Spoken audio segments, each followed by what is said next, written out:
All right. Peace and blessings, man. It's your brother Sorry back with yet another one. Peace to the true and living, man. Who's the true and living? If you're watching this, you've been kind of following along some of these various series. You are the true and living. Nice to meet you. Um, it's a pleasure to take this journey with you. So this video is gonna take us back into the ancient world. You see what I'm saying? Yeah, I mean, so I'll grab your knapsack, grab all your essentials. You feel me? We're gonna take a trip in the Wayback Machine once again. Head back to the ancient world. We're gonna do it kind of different this time, right? We're gonna kind of sew a couple of different pieces of research together. I know you're probably looking at the video, and you probably, excuse me, the title of the video. I don't even know what I'm gonna name the title of the video, but I'm sure, but it's gonna have something to do with the golden age. You see what I'm saying? Because on previous videos we went into the book by Jean-Pierre Hallet, Pygmy Katabu, and we talked about the pygmies and everything like that, and we kind of carved out um, a bit of a timeline, which is oxymoronical because time is non-linear, time is cyclical. We're gonna get into that too in this video, but we carved out a bit of a timeline and everything like that. We were dealing with the four phases of civilization as laid out by Gerald Massie in his framework and his work. Ancient Egypt, light of the world, natural genesis, all that. Um, the first phase being the Sabean phase, the second phase being the lunar phase, which that would apply to the Twa in this phase in what we're about to talk about. The solar lunar phase, and then the solar phase, which was the final phase and the phase that we are closest to now. Um, in the Sabian phase, okay, in the Sabian phase, remember we talked about that's um this Ophidian current is in the Sabian phase. You got all kind of snakes and stuff like that, snake motifs all over Egypt and everything like that. And if you start your understanding of Egypt in the dynastic phase of Egypt, or whatever case may be, you will not understand why you got all them snakes there. You have an explanation or two for that here or there, but you won't really understand what that is and where it really comes from.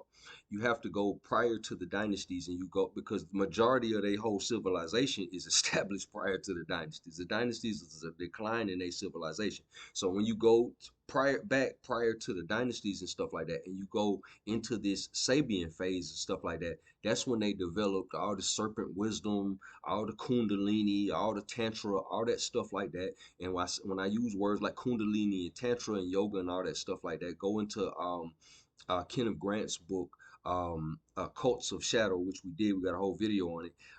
We went into that book, and he talks about how the Sabian current, um, they developed all that during that period of time, or what have you, when they were more spiritually inclined for whatever reason, and we're gonna kind of get into some of that. They were more spiritually inclined during that time, or whatever case may be, and they developed a lot of that stuff, or what have you. And what history calls the Hyksos, and we did a whole video on that, Kings of Kasut. What history calls the Hyksos, or whatever, that was a climax of a rivalry between two priesthoods, the priesthood of the Great Mother and Child, and then in the lunar phase, another priesthood emerges that is associated with the Twa called the Osirian priesthood. And this rivalry plays out until around the intermediate periods when the Hyksos expulsion takes place, and that is the climax of that whole drama and everything. And when they get kicked out, or whatever case may be, then you get your Aryans and everything like that, or what have you at a later phase, or whatever. So it's a whole video on that. I'm not gonna bog this video down with that. Um, but long story short, when we established like a borderline as far as our time is concerned, or what have you. 12,500 years ago, we were dealing with the Younger Dryas, or what have you. We equated that with the biblical flood because that's pretty much the only um, event in recent human history that could potentially flood the entire planet. So, and after that event, the Younger Dryas, it's not debatable. It's something that actually happened, whatever case may be. The temperature changed on the planet, and we could no longer there the planet no longer had the ability to produce large plants or animals like megafauna and things of that nature. After this period of time, and we went into what we call the Holocene, where we are now. You can't grow a mastodon right now unless you clone one or something like something of that. Um, nature or what have you. During this time, as we got into with Jean-Pierre Hallet and his information or what have you, around this time or what have you, the Pygmies have stories of coming out of the earth, right? And they also have your first dragon slayer myths. Okay, prior to that, the serpent is viewed as wisdom and all this stuff like that, and all your serpent wisdom is associated with the serpent and everything like that. After that, you get after this catastrophe and everything, the pygmies come out of the earth and everything like that, you start to get your dragon slayer um, mythos or whatever case may be. So that was kind of where we were as far as the ancient world. We were kind of stuck there.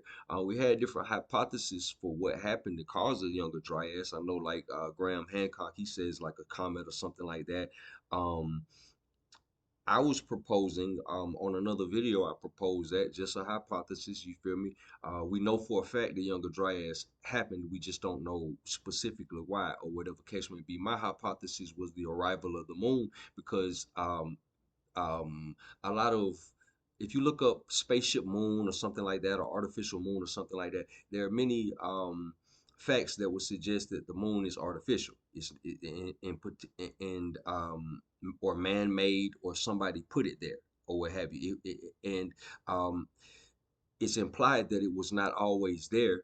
As we're going to get into some of that as well today. It's implied that the moon was not always there because you have this funny word popping up in the Greek language, proselynos, which means people who existed in a time before there was a moon in the sky. You see what I'm saying? They're referencing the Pelagians and people of that nature or whatever, but they're talking about people that existed on the planet um, at a time when there was no moon in the sky. So that's a curious that's a curious thing or whatever case may be. Um, as we gonna get into some more of this, it's interesting that if that be the case, because that's another thing that David Talbot talks about, that there's that at a certain period of time there's no evidence that there was a moon in the sky or whatever. There's no um there's nothing that suggested there was a moon in the sky or what have you, as we get into some of his stuff. However, when we go back into the pygmy katabu, it talks about the man and the moon and everything like that. However, during the lunar phase, Ptah emerges. Osiris emerges. Ptah and Osiris are associated with the planet Saturn. You see what I'm saying? So I know that I know you might be like, what the hell what does that even have to do with anything? I'm just seasoning the pot, man. I'm setting you up for some greater later. So yeah, so that's just kind of like framing where we're kind of at. Um, we're dealing with this potential biblical flood 12,500 years ago. Um, let me see here, some sort of global catastrophe or whatever case may be, basically a reset of human civilization. We know it was people on the other side because they talk, even on in America, they talk about Paleo Americans and all that stuff like that. So we know it was people on the other side of this, the Pleistocene side, the prior to the catastrophe side. We know that. Um,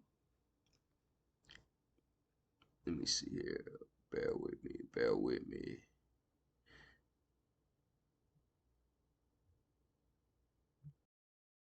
Yeah, so we know it was people on the Pleistocene side of it, the pre 12,500 year side of it. Okay, and with that being said, it's that's a whole nother rabbit hole to go down. How we know that? I mean, I hope we don't. I hope we wouldn't have to go down that rabbit hole to break all that down. But um, we know it's people on the other side of that and everything like that. You feel me? Just the migration patterns of the Twa and the dates that they were in some of these places and traveled all over the world. We know there were people there. Now, so with that, we run into in certain cultures, we have classifications for various ages of man, right? Okay, so we correlated the younger dryas to the biblical flood of Noah, but that doesn't tell us kind of like the age and all this stuff like that. We're trying to kind of put it in classification so we can potentially get dates and kind of like wrap our mind around certain things. So in this conversation that we're gonna have, we're gonna be visiting. Y'all see, let's see here. We're gonna be visiting, let's say, the Vedic Yuga cycle. We're gonna be visiting. We're gonna be visiting the Vedic Yuga cycle. We're gonna be visiting the Greek ages, and we're gonna be visiting, the solar lunar cycles. You see what I'm saying? That's more. That's more of a, coming out of the Wapu and everything like that. Okay, so when we deal with the four Vedic cycles or whatever, we're gonna deal with Satya Yuga. I might be pronouncing it all messed up. Please forgive me. Satya Yuga, which is the golden age and everything like that. We're going to deal with Treta Yuga, um, Vapara Yuga. I know I'm probably saying it wrong, and Kali Yuga. Okay, so as far as the Yuga cycles, this thing is like a circle or whatever case may be. Right now, we're in Kali, in what's called Kali Yuga or what have you. This is like the bottom or what have you. But we descended down in Kali Yuga from Satya Yuga, right? A long, long, long, long, long time ago or what have you. We came down into Kali Yuga or what have you. Okay, this corresponds to the Greek Golden Age, Silver Age, Bronze Age, and Iron Age. A lot of the information when we talk about Chronos, this is Greek Golden Age. When we talk about Varuna from a Vedic perspective, this is Satya Yuga. When we talk about we're gonna get into some of Jain philosophy. You know what I'm saying? We're gonna get into the Ut Sarpini, the ascending cycle. You see what I'm saying? Um, we're gonna get into the let me see here, Avasarpini. Excuse me if I'm mispronouncing anything or whatever. The descending cycle or what have you. This is their cosmic wheel. You see them, the Kakra, the Kalakakra. I might be mispronouncing it, y'all. Excuse me. Okay, so we're gonna get into their cosmic wheel. This corresponds exactly with the same with the circle of space, matter, and time that we've been using, or what have you. Okay, this is Nupu and this is Zupu. An ascending cycle, summer of nature, winter of nature, similar to what they got going on.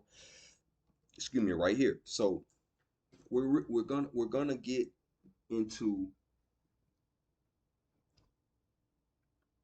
the phases, how you have yuga cycles and everything like that, right?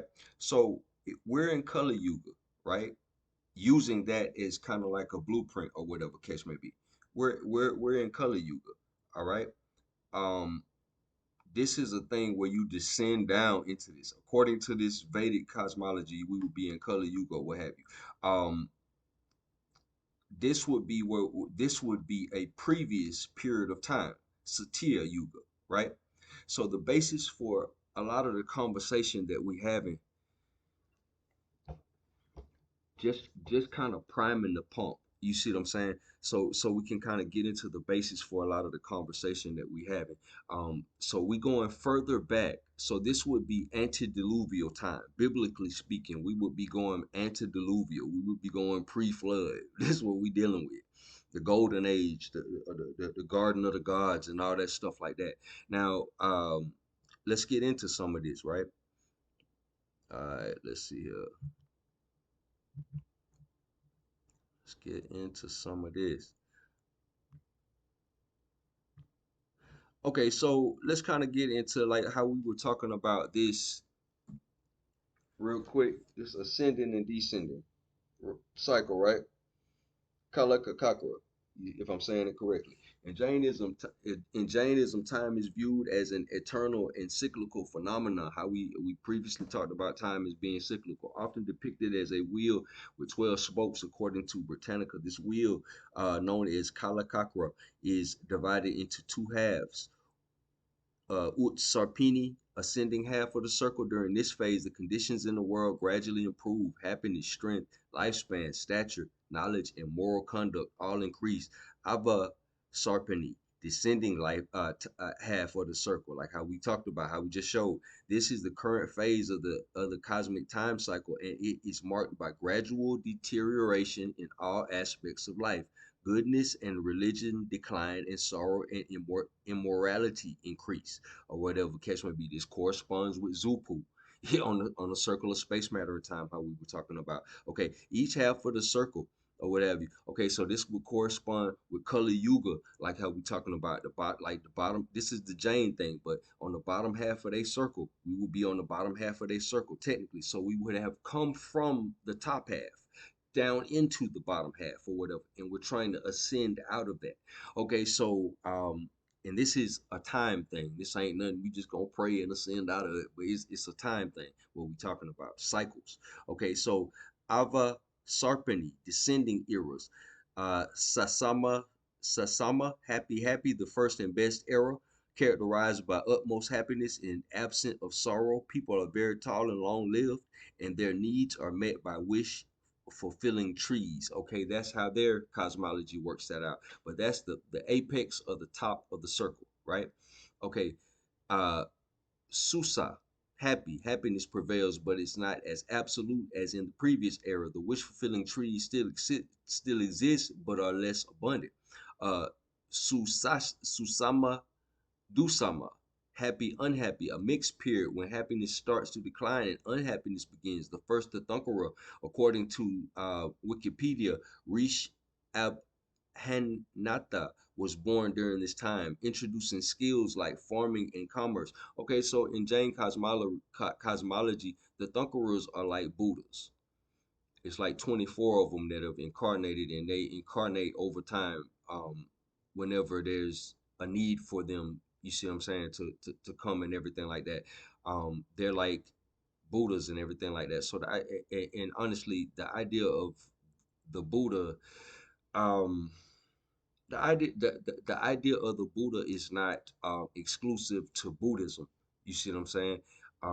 There in previous generations and iterations, there have been Shramanas. Shramanas is a person that goes off into the wilderness and he figures out some sort of path to enlightenment or whatever case may be. Um, and those are just ascetic people or whatever case may be. There have always been people like that for thousands of years, tens of thousands of years, or what have you. But the Thunkaras are like Buddhas. They're damn near like avatars, so to speak, or what have you, in their tradition, whatever the case may be. Uh, Dusama Sasama, unhappy, happy. Unhappiness becomes more pronounced, though happiness is still present. This was the age of religion, where renunciation, austerity, and liberation were possible. The remaining 23 Tirthankaras, including Mahavira, were born in this time. So this is Mahavira. I think Mahavira lived a little bit before Siddhartha lived. I, when I say they may have potentially lived at the same time or whatever have you, but maybe a few years prior to Siddhartha or what have you. I think Mahavira and his ministry was already established by the time Siddhartha, goes into his. And if I'm not mistaken, in some of the stories of Siddhartha, he's debating Mahavira's followers and everything like that. So Dusama, unhappy. This is the current era in Jainism, an age of sorrow and misery. It is sad that liberation is not possible in this period, and religious practice is in a relaxed form. Dusama, unhappy, unhappy, the darkest age characterized by extreme misery, natural calamities, and very short human lifespans. This will be a time of intense suffering, with no possibility of practicing religion. So these are basically aspects of this circle or what have you, phases, similar to how we talked about the houses and stuff like that on the zodiac wheel. So they would be like similar to houses on the zodiac wheel, but they will cover the top half and then the bottom half. And these concepts are mirrored very similarly in this with Nupu and Zupu kind of corresponding to that. Yeah. So moving right along. Let's see here. Let's see.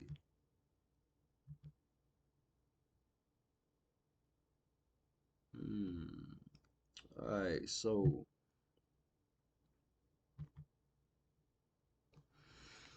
okay. So,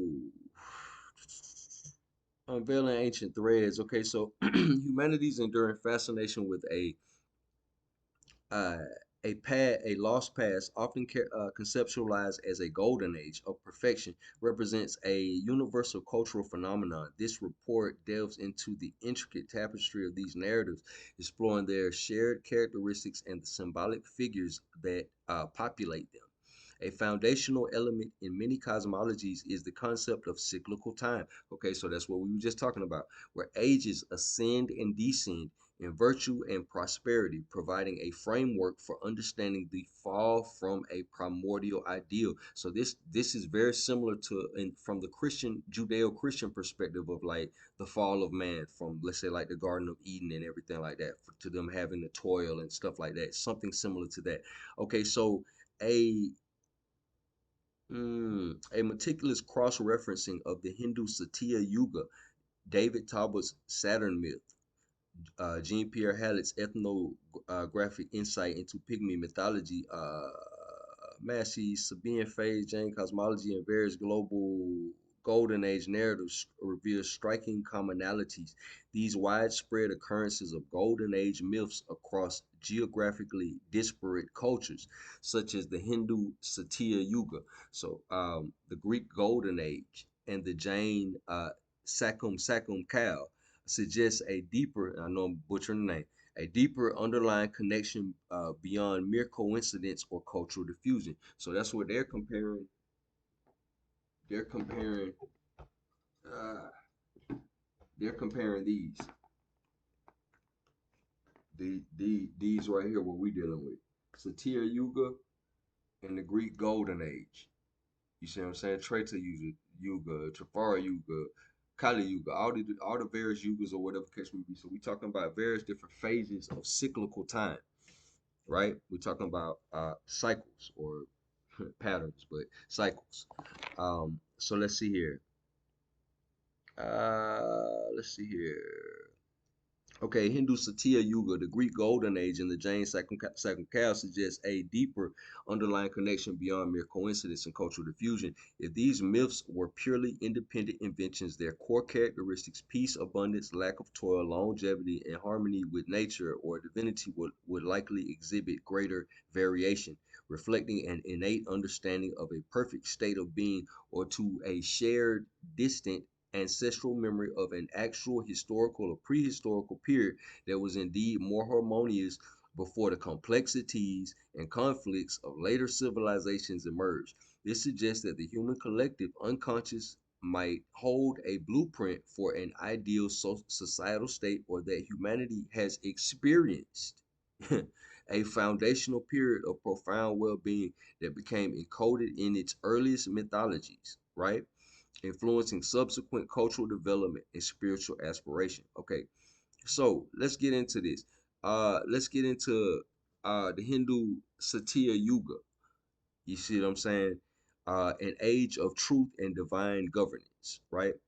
The Hindu tradition describes the Satya Yuga as also known as Krita Yuga, as the first and most significant of the four yugas in the cyclical flow of time, frequently termed as the Golden Age. Right. So we talked about that. It's gonna correspond to your other golden ages and everything like that. Okay, this era is characterized by an unwavering commitment to truth and honesty. So principles is strong. What we call principles, in the experiential and all that, they have a strong affinity toward their principles. They hold their principles and they serious about that. Keep take note of that. You see what I'm saying? As you revisit some of the other videos from other sections of this material. Okay, so this area is characterized by an unwavering commitment to truth and honesty, where humanity exists under the direct governance of divine beings, allowing intrinsic goodness to reign supreme. Dharma, The cosmic law and moral order is symbolically depicted as a bull standing firmly on all four legs during this period, signifying complete righteousness and stability, right? Life in Satya Yuga is portrayed as idyllic, free from disease, hatred, vanity, evil thoughts, sorrow, or fear. People experience no need for arduous labor as all their requirements are met effortlessly by the power of will. So okay, so this ties into okay, if we can kind of reflect back, right? Let's see here. Blah, blah, blah, blah. Yeah, okay, so what we just read in the Jain cosmologies, a very similar thing. When they're talking about uh, on the top of this wheel here, lighting killing me, man. On the top of this wheel here, you see what I'm saying? It was a very similar thing, man. People ain't have to work. They just had they had magic trees and stuff like that. You see what I'm saying? Then they have magic trees and J.R. Tolkien, Lord of the Rings in the beginning, the Silmarillion, Silmarillion. Yeah, y'all ain't yeah, y'all ain't into the Lord of the Rings. Y'all don't know what I'm talking about. But yeah, in the Jain cosmology, they had trees that granted wishes and stuff like that. You see what I'm saying? As we um talked about on a previous video when we were talking about the synergic theory and everything like that, how the mind is connected to the ether, how the human mind is connected to the ether. But long story short, check out a video on the synergic. Um, it's ether part number 8, the synergic theory and consciousness. But yeah, but let's see here. Life in Satya Yuga. Let's see here. Okay, by the power of will, economic disparities are non-existent with no poor or rich. Nobody's poor, nobody's rich. And the concepts of buying or selling are foreign to this age. Nobody buys and sells everything because there's so much abundance, right? Abundance and scarcity are principles now, as it pertains to experiential. So they're dealing with supreme abundance. Human beings live in perfect harmony with the natural rules of the universe. Uh, Consistently engaging in positive actions and dedicating their worship to a single supreme Godhead, Narayana. This period is said to endure for an immense duration of 1,728,000 human years, right? So, okay, so if we reflect back on what we just said about the Sabean phase or whatever case may be, how it's in the pre-dynastic era of Egypt or whatever case may be, so far back we have no idea when the beginning of serpent worship and all that started on the planet. I think the earliest one they found evidence of serpent worship goes back at least 70,000 years or whatever. So it's an old phenomenon. So we're talking about an era of time that goes back um, kind of far. We're talking about an era of time when they were said to have developed certain spiritual technology, as it were, or what have you. Um, just kind of getting into that, kind of painting that picture or whatever. Still kind of moving through this. While the Satya Yuga is broadly characterized by divine governance, right? Lord Vishnu manifests in various avatars such as Matsya, Kurma, Varaha, and Narasimha to uphold and establish Dharma during this area. Varuna, okay, let's get into this. Varuna, a significant Vedic deity, is described as a universal monarch and king of the gods in ancient times, wielding immense power. He is recognized as the god of cosmic order. Water, because it's a lot of deities that were very significant in the ancient world, such as Khnum, such as Poseidon, such as Anu, all these deities or whatever case may be, and a lot of them had some sort of connection to water. Um, let's see here. He is recognized as a god of cosmic order, water encompassing oceans and rivers, and justice. Saturn's associated with justice. His omniscience extends to knowing all past, present, and future events. These pictures of Varuna where he got like a million eyes or something, 1,000 eyes or something like that. Notably, Varuna is explicitly referred to as the king of the Nagas, right? They say the Nagas ruled the golden age. So Varuna is the king of the Nagas, right? Okay, similar to how Kronos is the king of the Titans. You see what I'm saying? Um, and is attended by them, aligning his role in maintaining cosmic order and the waters with the conditions necessary for a golden age. The Nagas are revered semi divine serpent beings in Hindu mythology, embodying fertility, cosmic balance, renewal, and immortality through their ability to shed their skin. They are depicted in various forms: fully human, partially human serpent, or a complete serpent. Their domain is the enchanted underworld, known as Nagaloka or Patalaloka, a realm abundant with gems, gold, and other treasures and everything like that. Like I say, we can find all these underground cities and stuff like that, or whatever case may be. The Pygmies are also associated with mining and the underground and stuff like that. So we got you have deities like Ptah and you see what I'm saying, that's associated with um, metallurgy. You see what I'm saying? They are depicted in various forms. Okay, da, da, da, da. They are considered guardians of both hidden spiritual knowledge and earthly wealth. The great serpent Shisha Ananta, a prominent Nagarja, supports the earth and serves as Lord Shiva's cosmic couch. That's the serpent that Lord Vishnu is laying on. You see what I'm saying? In the images of Vishnu and everything like that, he's laying on a cobra. That's Shesha, illustrating the vital role these beings play in maintaining cosmic order. Furthermore, Nagas are intimately associated with water bodies, rivers, lakes, and rain, emphasizing their role as providers of agricultural bounty and fertility. So, Varuna is the king of the Nagas as far as this is concerned, and they kind of going into what the Nagas are and everything like that. Remember, we talking about the Sabean phase and everything like that. We getting deeper into the Sabean phase, and the Sabean phase deals with this Ophidian current. So everybody get comfortable talking about Nagas, because this is we in that type of environment. Okay, so the intrinsic connection between cosmic order, divine rulership, and serpent symbolism within the golden age is a profound aspect of Hindu cosmology, the Satya Yuga. So this is the golden age in which the Nagas ruled. See what I'm saying? So this Sabian phase that I'm talking about, this would be this kind of corresponds with what in Vedic literature they call in the golden age.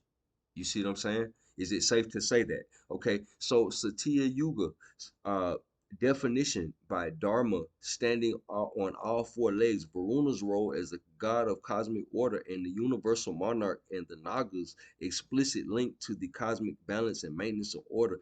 With Varuna as their king, all point to a synergistic relationship. The perfection of the golden age is not merely a static state, but a direct consequence of a perfectly upheld cosmic order. All right. Varuna embodying and enforcing this order plays a critical role in sustaining the conditions of Satya Yuga. So Varuna, which is the king of the Nagas, is um he's basically overseeing the maintenance of the golden age, right? So basically, that's what we get from this conversation. The Nagas, as his attendants and symbols of cosmic balance and hidden knowledge, are integral to this ordered state. Their subterranean dwelling and guardianship of treasures and knowledge imply that the perfection of the golden age might also involve access to profound hidden wisdom or resources facilitated by these beings. This suggests that the golden age is not just a period of material abundance, but a reflection of a perfectly aligned spiritual and cosmic framework. So not only a spiritual framework, and we talked about this is where your serpent wisdom comes from. This is where all your tantric knowledge and stuff like that comes from. This is where all this spiritual stuff that these cats are talking about or whatever that we don't even understand like that. How do they figure out you know acupuncture points and marma points and you know pranayams and all this stuff like that in the fabric of the universe, all this metaphysical language or whatever the case may be. It was figured out around this time. You see what I'm saying? This golden age period or whatever, what we talking about, right? Before something happened to the planet to change it. You see what I'm saying? Potentially electrically, frequency wise, potentially. things could no longer grow larger on the planet or whatever case may be. It said that the Nagas went underground at this point. You see what I'm saying? So here we're gonna keep getting into this. Okay, so the decline of subsequent yugas would then represent a breakdown in the cosmic order. Let's see here.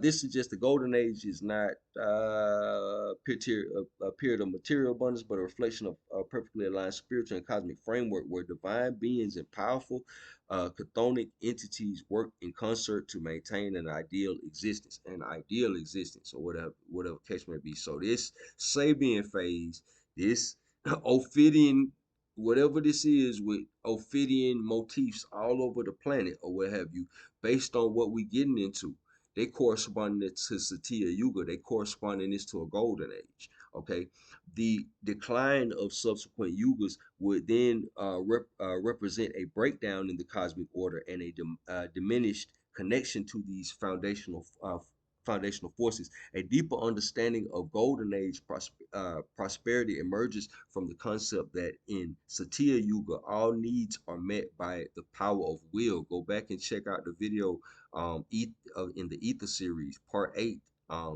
the synergic theory in consciousness. You see what I'm saying? Uh, this we talk about Jacobo Grimberg's work and stuff like that. He's a neurologist and stuff like that that trained under various shaman and stuff like that. He witnessed them do shamanic surgeries and stuff like that or whatever. He developed a whole framework that basically talks about this. That basically goes into stuff like this, what we talking about. Okay, so this can be metaphorically linked to the Nagas' guardianship of hidden treasures and spiritual knowledge within the subterranean realms. It is not merely that the earth spontaneously provides, but perhaps that humanity is in that age possessed a deeper, more intuitive connection to the hidden sources, or that the Nagas actively facilitated this abundance from their underground realms or whatever. So remember, we talking about the serpent wisdom and stuff like that. This era in time is when they developed all the tantra and kundalini and all that stuff like that. We talked about that on our uh the video about Sabean, Typhonian, Draconian origin of Tantra. We talked about that. Okay, so now let's get into some of this David Talbot, right? The Saturn myth. You see what I'm saying? Um, let's see, the primordial sun and its golden rain. So this is a whole nother flavor of what we just talked about. That was just the kind of priming the pump or whatever. We talking about this golden age. And in one of the cosmologies that we dealing with the Naga being a very prevalent motif.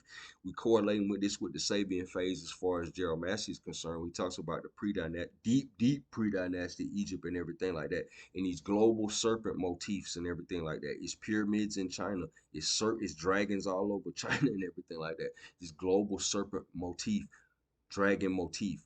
All right. David Talbot's Saturn myth, the primordial sun and its golden rain.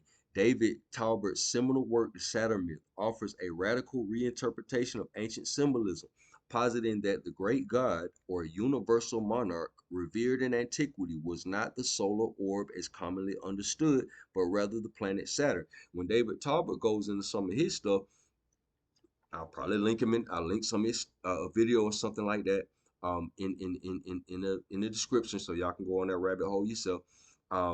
David Talbot, he talks about how names that we consider common for the sun or whatever in ancient times, like Helios, like let me see here, Helios, and it was another one. It was another one that he mentioned, Shamish in the Babylonian sense, but it was another one he mentioned.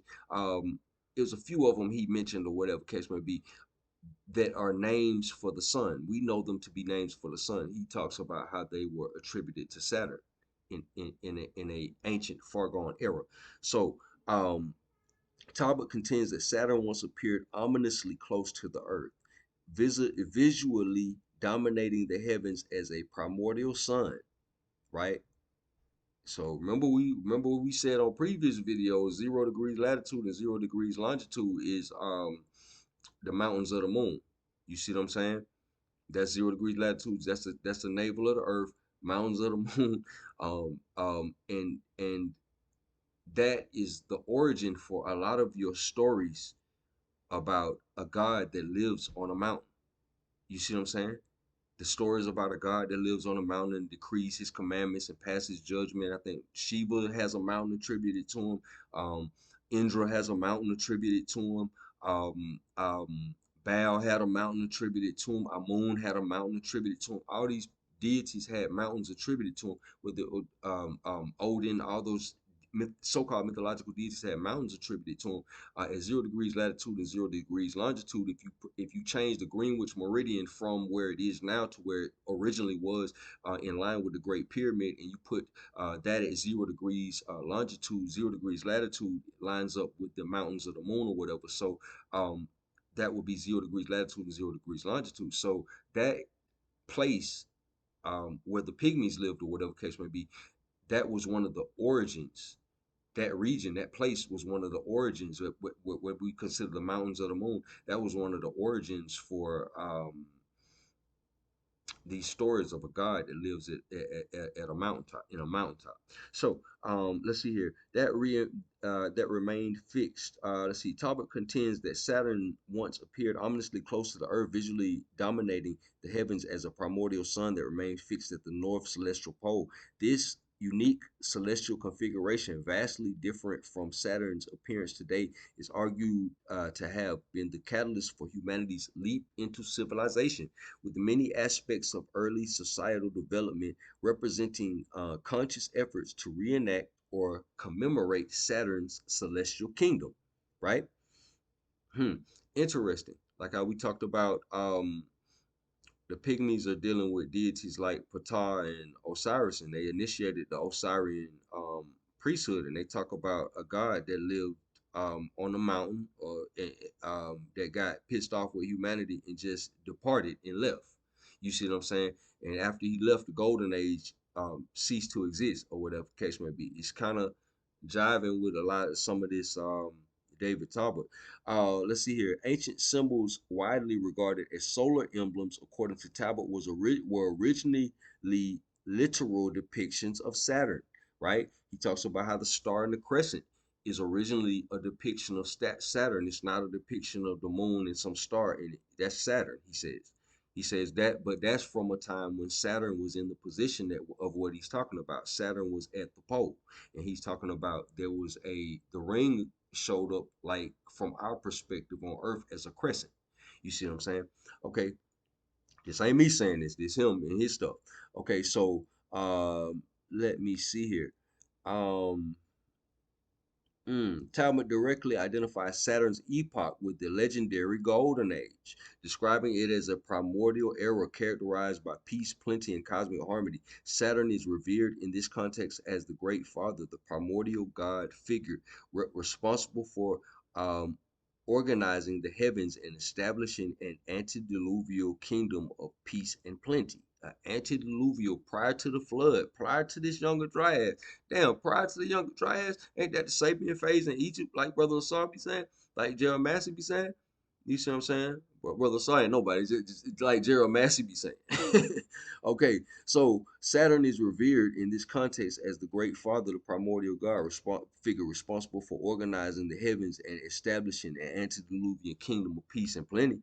Okay, um, he was worshipped as the creator and supreme lord of the cosmos, recognized by various cultural names such as Osiris in Egypt, Inca in Sumeria, Yama in India, Kronos in Greece, Huangdi in China, and Quetzalcoatl in Mexico. During Saturn's reign, a state of unending spring. Unending spring. He's gonna go into that. He's gonna go into how that's even possible. You see what I'm saying? Remember how we talked about the planet was probably different around that time because things could grow larger on the planet. At least up until the younger dryas, we know things could grow larger on the planet or whatever. So you mean to tell me the electrical environment may have potentially been different as well? You see what I'm saying? Let's get into this.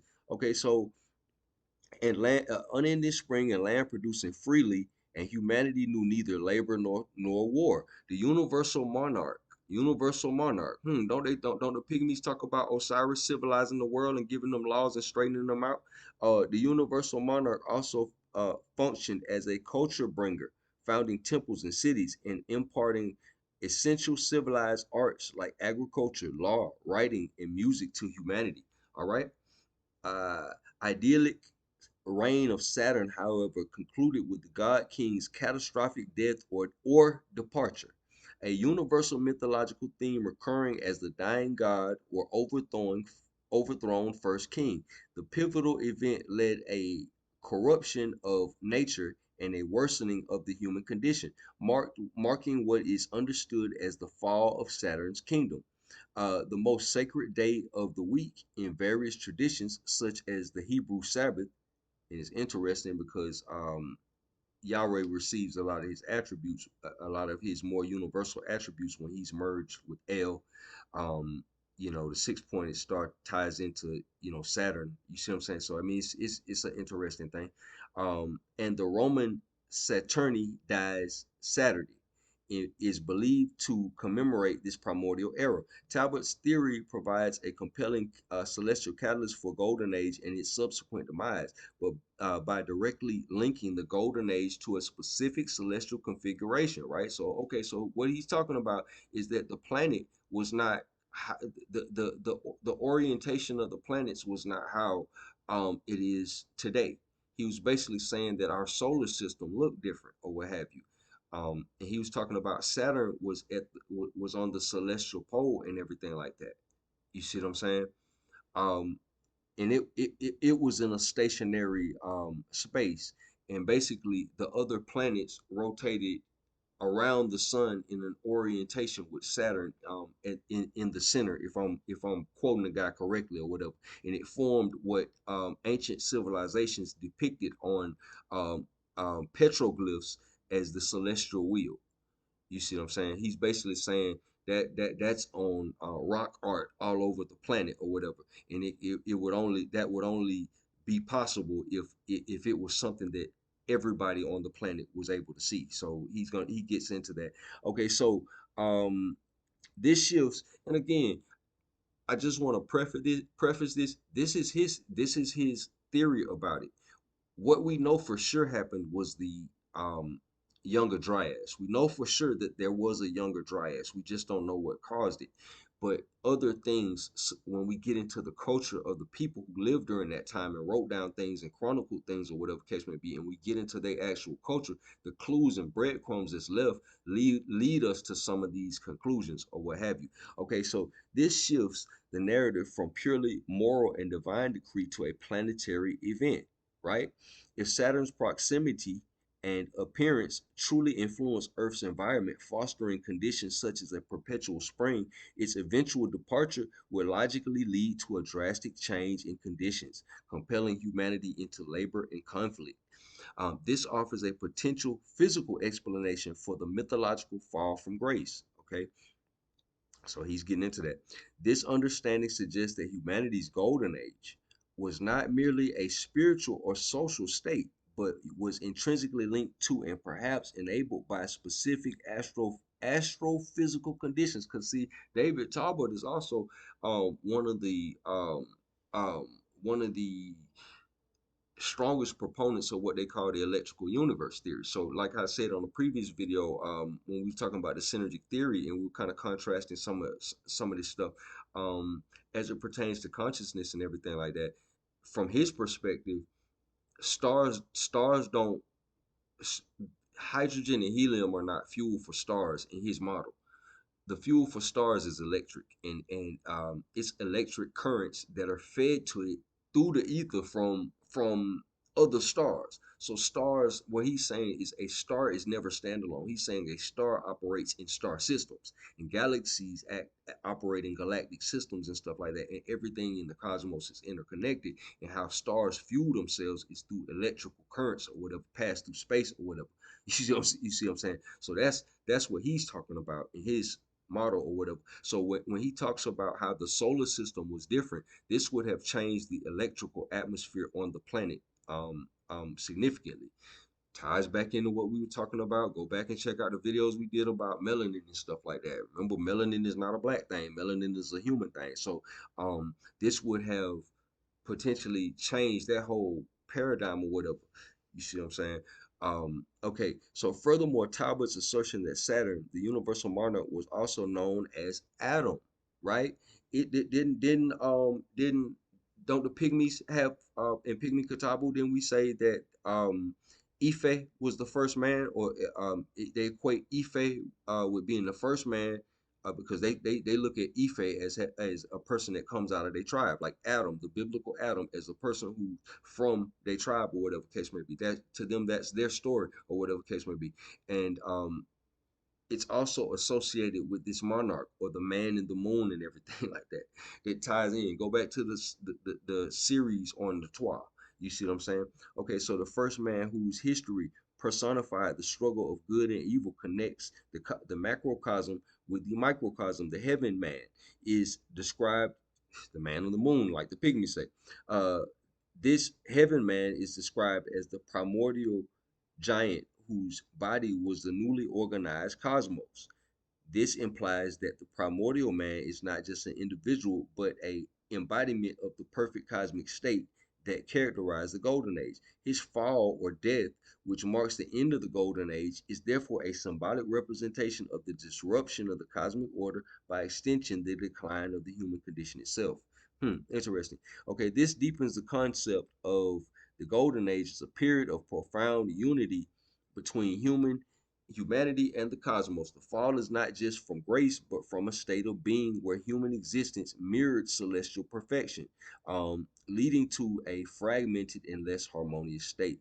Okay, so we're gonna get into some of Jean-Pierre Hallet's stuff, and we're gonna correspond the Pygmy Katabu information and Congo Katabu information um, to some of this stuff about the golden age. Okay, it's important. The pygmies are important because of the fact that they're the oldest members of the human family. That's the oldest African tribe. Remember how we talked about on previous videos? According to them, they are the Africans, and everybody else came from somebody somewhere else. And we theorized the somewhere else was probably Arabia or or ancient Ethiopia, as we been talking about. So let's keep it moving. Okay, so Jean-Pierre Hallet was a Belgian ethnologist,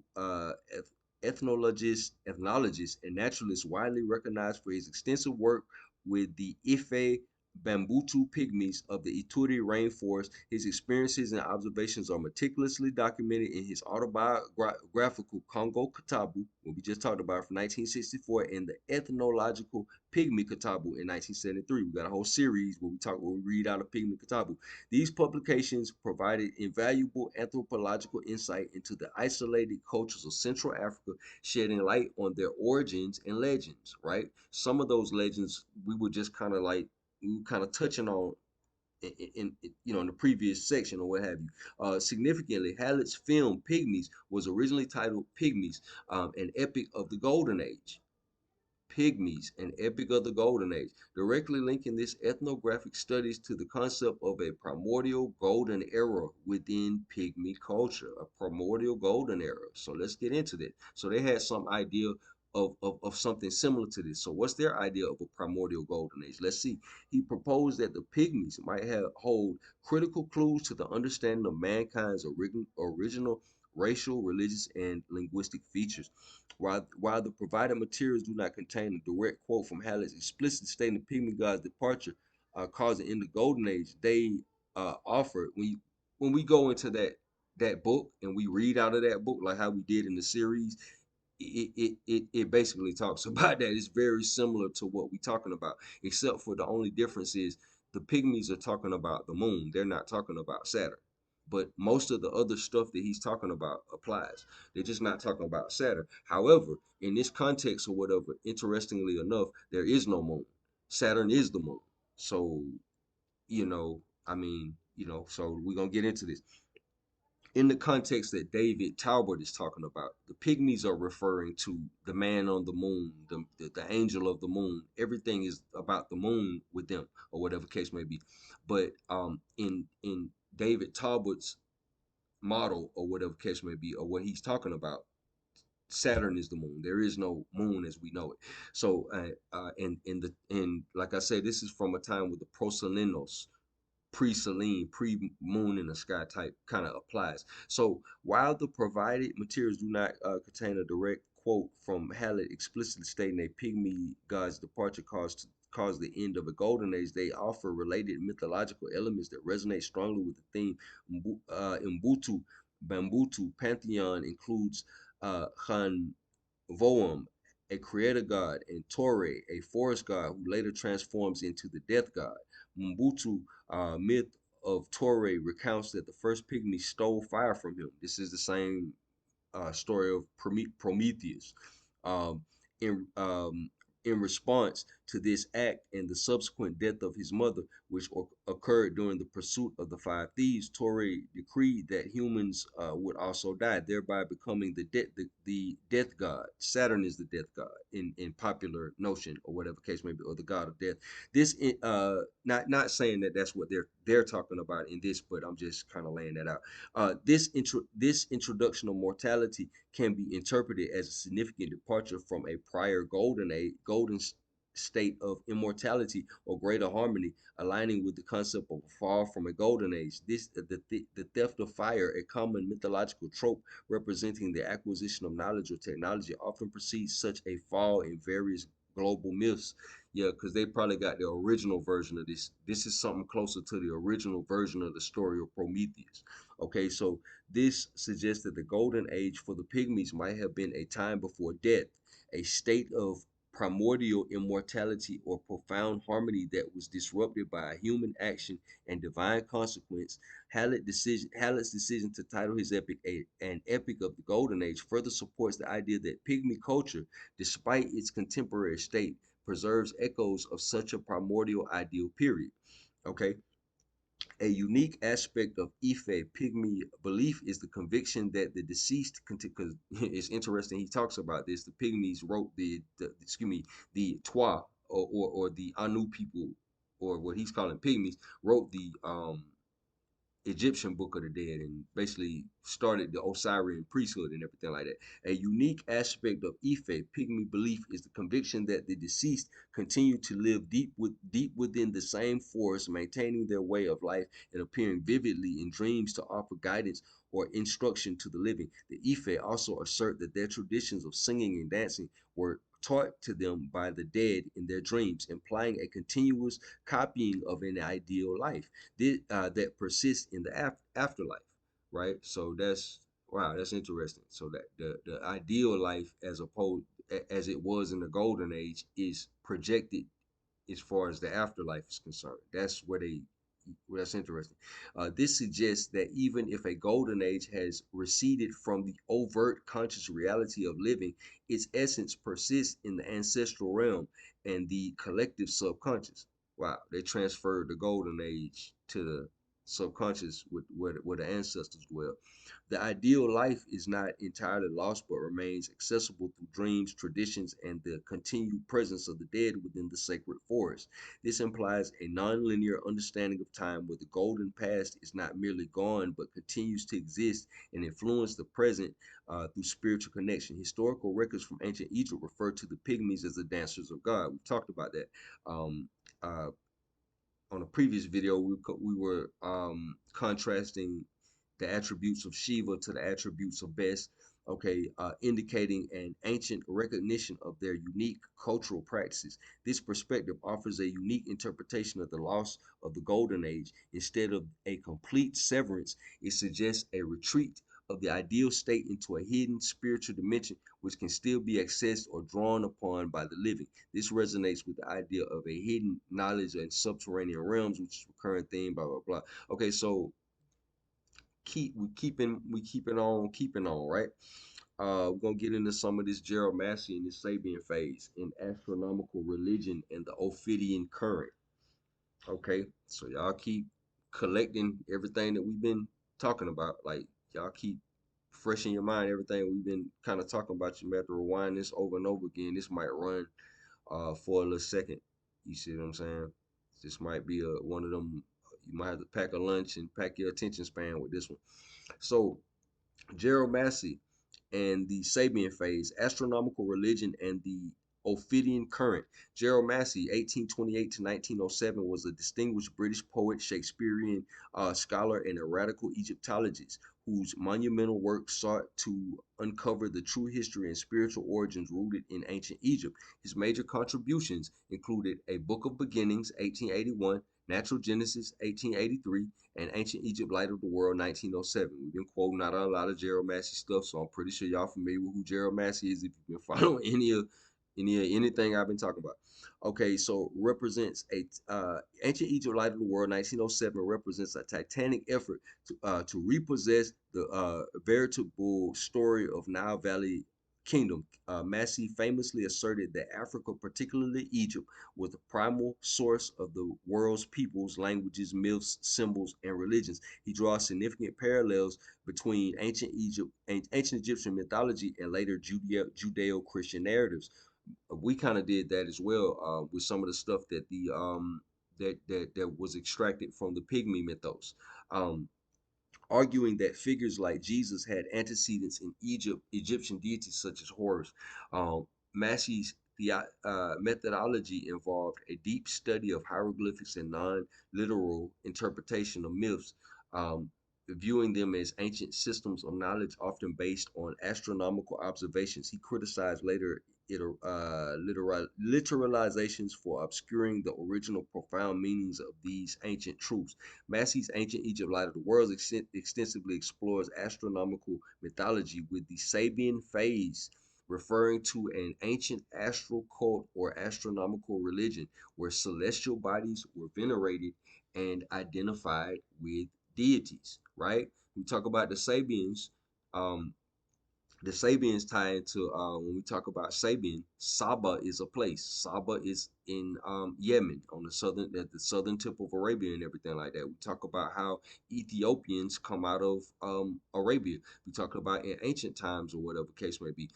We talk about Africa is Western Ethiopia, India is Eastern Ethiopia, and Arabia is Ethiopia um, um, proper. We talk about Phoenicians ain't Phoenicians. Phoenicians are Ethiopians. We talk about how that's a blanket term that became a racial distinction, but it's actually a religious classification of all of these various different people who sailed all over the world and created civilization. Oh man, it's some unknown uh, super civilization that existed. Wow, all over the planet. It's some mega civilization, but we don't know nothing about it.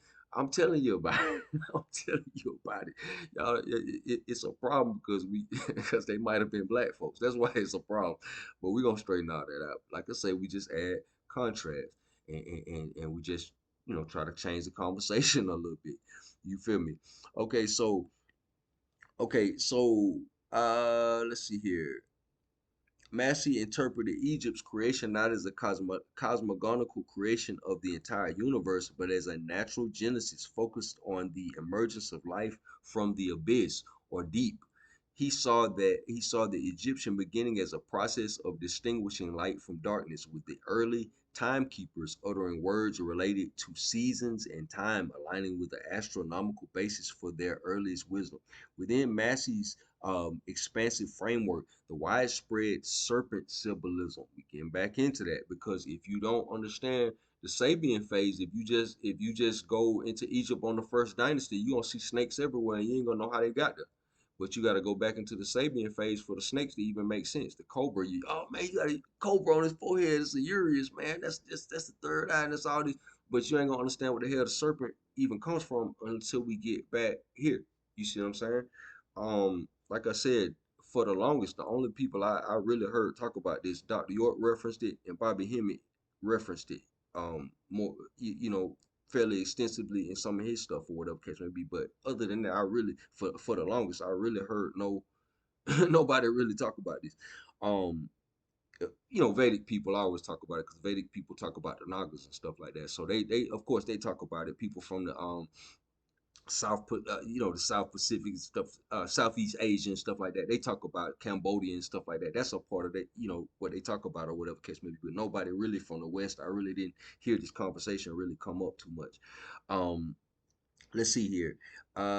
Serpents are ubiquitous in ancient maternal culture and literally accounts worldwide, revered and feared as symbols of duality, transformation, fertility, and rebirth. They are linked to life-giving powers, immortality through skin shedding, and the guardianship of sacred spaces and treasures. Serpent cults were well established in various ancient civilizations, including Mesopotamia with the Sumerian god Ningas um, Canaan, Hittite, Babylonian, and ancient Greek cultures dating back to the Bronze Age. The Mudas Vitus resource specifically catalogs Ophidian iconography from 3000 BC to 650 AD, right?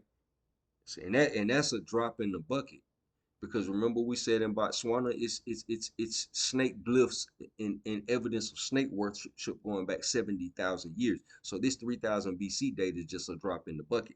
Okay, the snake is frequently portrayed as a primordial force, generating creation from chaos and acting as a mediator between modes of reality. Right? Massey's interpretation suggests that the Sabean phase represents a lost scientific spiritual paradigm what of the golden age. Massey's saying this. So basic so we've established, we laid this down through numerous different frameworks that this Sabian phase or this phase with all this serpent stuff or whatever case may be, this is the golden age. No mistake about it. Okay, so Massey's interpretation suggests that the Sabian phase represents a lost scientific spiritual paradigm of the golden age. His argument that ancient myths, including creation narratives, were not literal but encoded scientific observation, particularly astronomical ones, aligns with the idea that the Golden Age was a period of advanced, integrated understanding. The Sabian phase.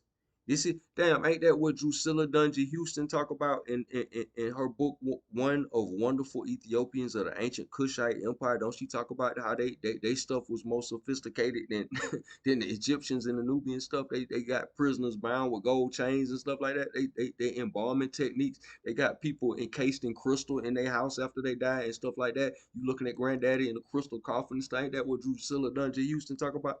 Okay, so the Sabian phase, emphasizing astral religion, would have been foundational to this wisdom. Massey's view that Egyptian wisdom was dug for and quarried out of the rock of reality and smelted, shaped, stamped, and warranted for current coin as perpetual symbol of truth, suggests a practical empirical origin of these myths rather than pure fantasy. Yeah, we said that before. Like everything about what ancient people did was practical. You know what I'm saying? A lot of the stuff that they did was life or death. So they didn't have they didn't do stuff because it was cool like we do. We just do stuff because it cool, it look good. You know what I'm saying? They didn't do that. You see what I'm saying? Their time and their energy was they placed more value on it. Let's see here. This implies that the golden age was not just a time of material ease, but also one of profound intellectual and spiritual insight, right? Then we say that they developed the tantras and all the Vedic metaphysics and stuff like that. Then they say by the time they wrote the Vedas and stuff like that, that which they wrote down was a part of some oral tradition or whatever case may be. Didn't people memorize whole books? Didn't the first people to get the Quran, didn't they memorize that? Then they memorized the Vedas at first. Then they all this stuff like that. Then they weren't the people the living stones. Hint hint that the books and stuff like that was written on. Y'all pick if you picking up what I'm putting down. You know what I'm saying? Yeah. So all right. So this implies that the golden age was not just a time of material ease, but also one of profound intellectual and spiritual insight. Like how I said in the Sabian phase, the Sabian video we did, the Sabian Typhonia origin of Tantra. I said we said that.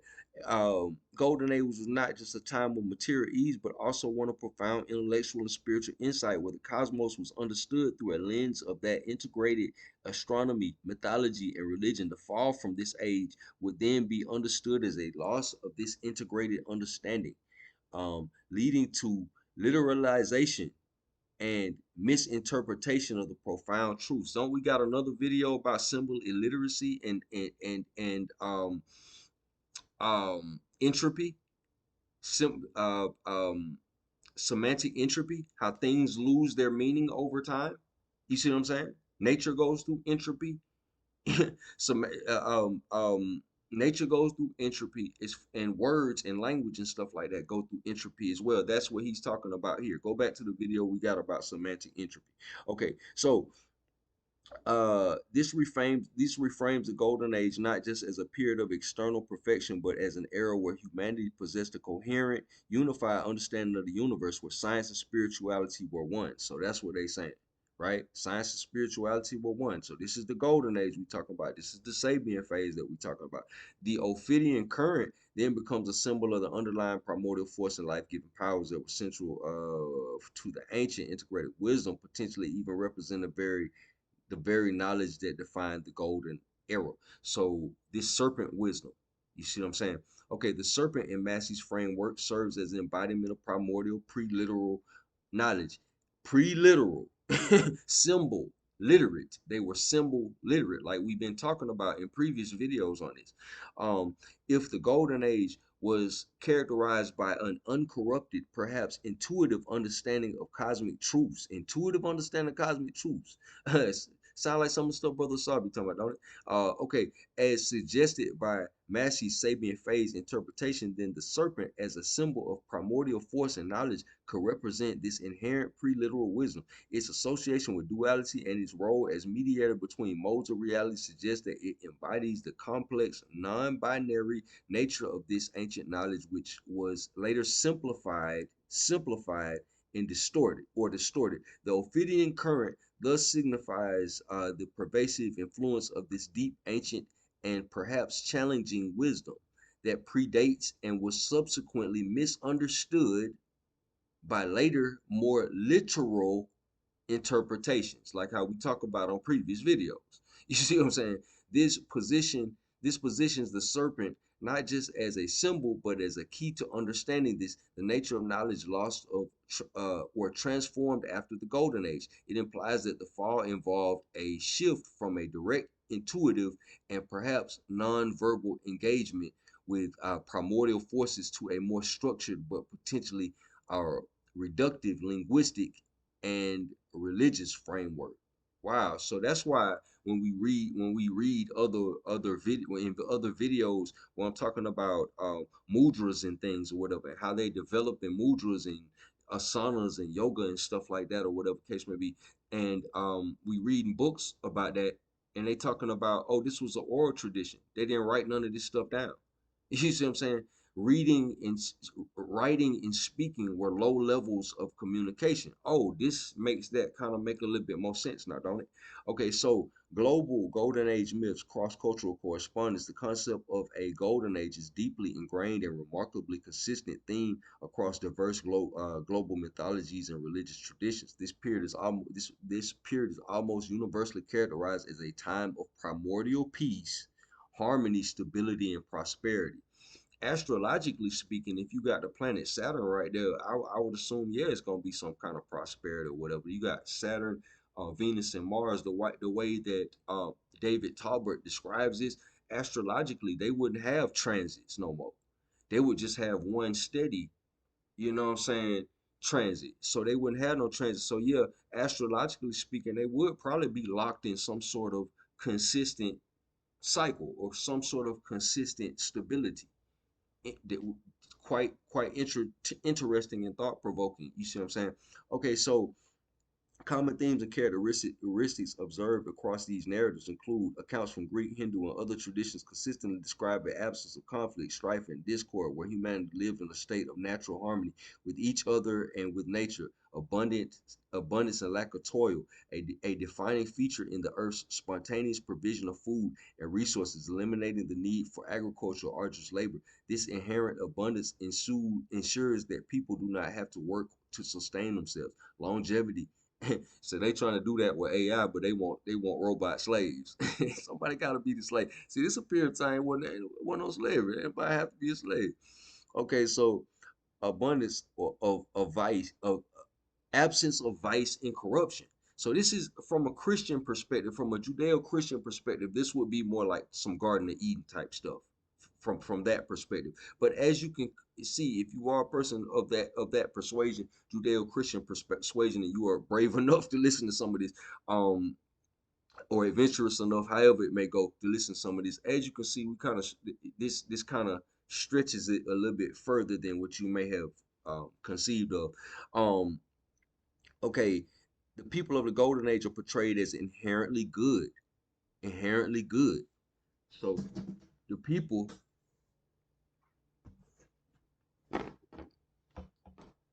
on this side of the game, on this side of the game, on this half of the circle are inherently good. You see what I'm saying? You feel me? And I know a lot of us, you know what I'm saying, look at the world and be like, saying we must be a messed up place in the circle right now.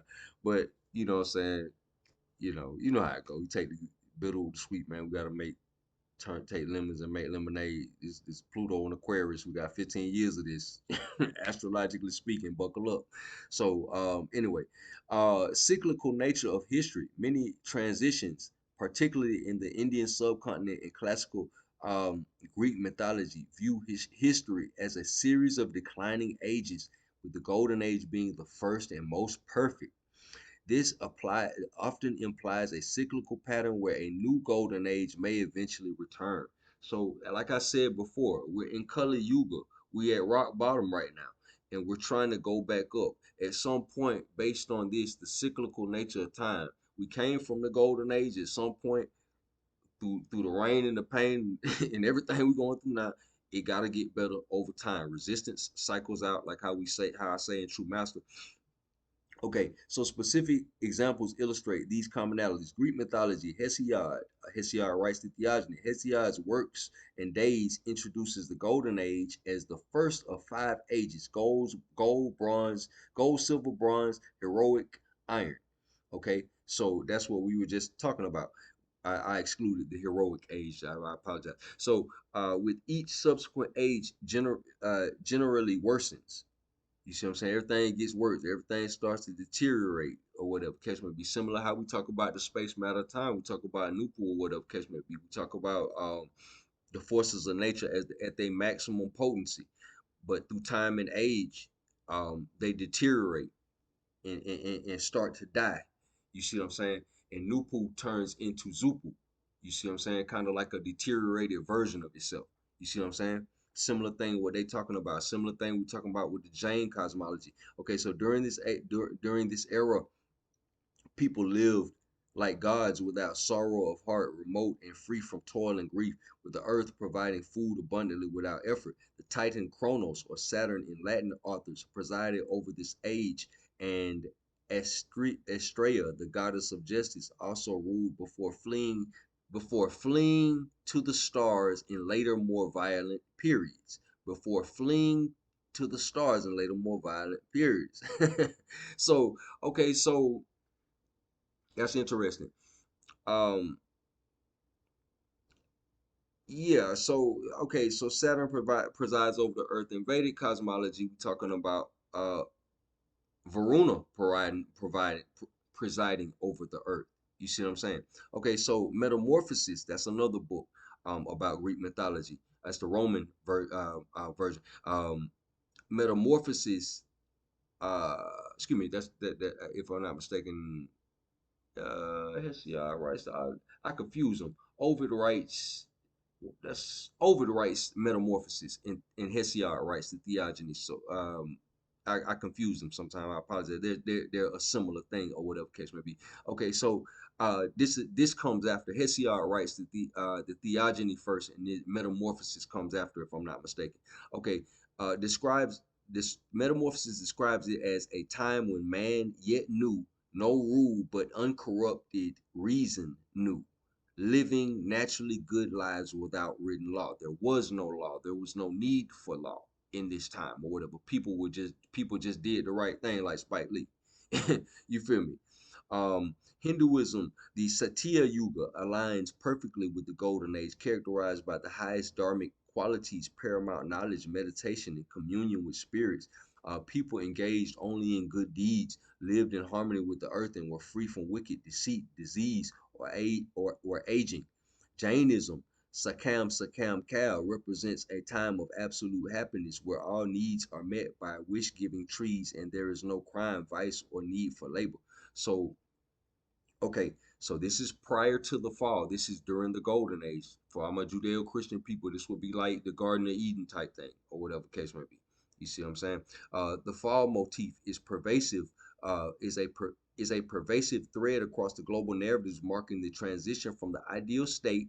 This decline is often attributed to the human actions, such as Prometheus giving fire and arts to humanity to mankind, leading to Zeus's punishment and Pandora unleashing the evils in Greek mythology or the cosmic shifts, as seen in David Talbot's Saturn myth. This consistent pattern of a lost paradise lost, whether due to transgression or an external change. What he's talking about, what David Talbot is talking about, is a cosmic change, a change on a cosmic level. You know, that changed the environment. You see what I'm saying?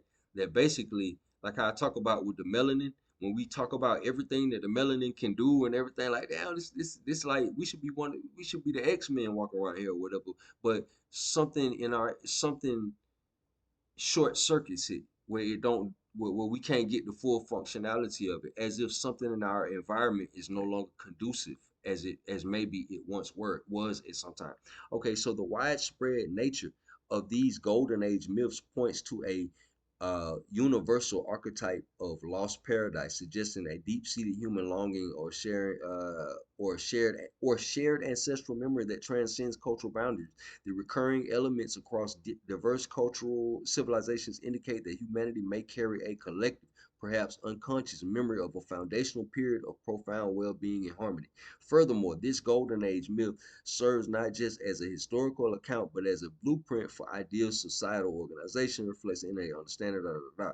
Okay, so that's the golden age. As we get into some of David Talbot stuff, kind of um, you know, cross-referencing that with some established cultural themes like the Vedic cosmology, the Jain cosmology, all of this stuff or whatever case may be, the Pygmies cosmology or what have you. You see what I'm saying? All these various different, the Greek cosmology, which we know to be Ethiopian cosmology and everything like that.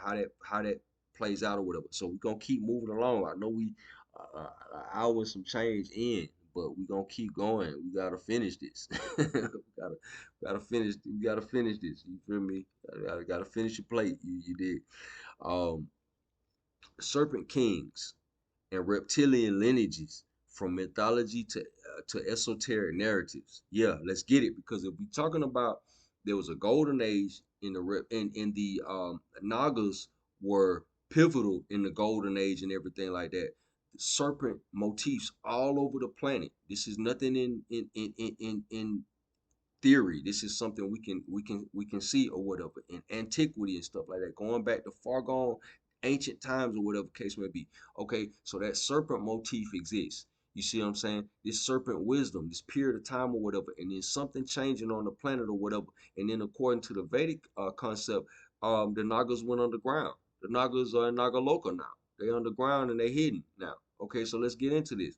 Okay, the pervasive presence of serpent and reptilian figures in global mythologies, often intertwined with narratives of global golden ages and primordial origins, suggests a deep shared symbolic language of or a collective memory of influential non-human entities. This Ophidian current manifests in diverse forms, from benevolent guardians to powerful, sometimes malevolent rulers. So they good and bad. So could these be what they talking about? What about the gods? Like some of they notions of the gods. Let's get into some of this.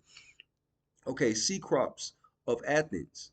In Greek mythology, Cecrops was a early earthborn king of Attica. Remember when we talk about the people who founded Attica and Athens was not these Hellenistic Greeks from 700 BC to 323 BC. We talking about the Pelagians. We talking about people. We talking about the people who resided in Greece in prehistoric times, in what's considered prehistoric times. They preceded the Minoans and Mycenaeans. You see what I'm saying?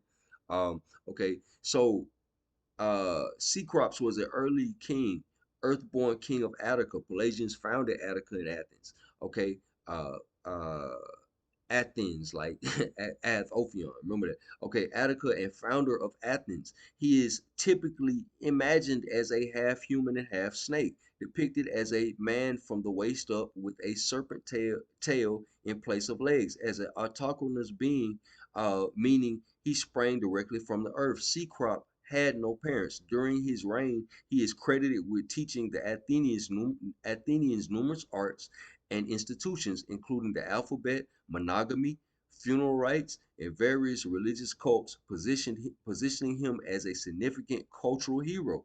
This dual nature, part human, part serpent, highlights a connection between early human leadership and a chthonic, perhaps primordial reptilian lineage. So this is just one of the people that we're gonna talk about. Now, of course, when people look at this, when your normal scholars, you know, say God bless the normal scholars or whatever, you know, somebody will come to them and tell them they people been here for 10,000 years, and they'll say, man, y'all been here 6 years, y'all ain't been there for about 10 years, man. Y'all tribe ain't been there, y'all ain't that old, y'all know what y'all talking about. So they tell these people what they mean. But when those people come around, they say Cecrops being half man, half reptile was just some sort of symbolic thing, you know.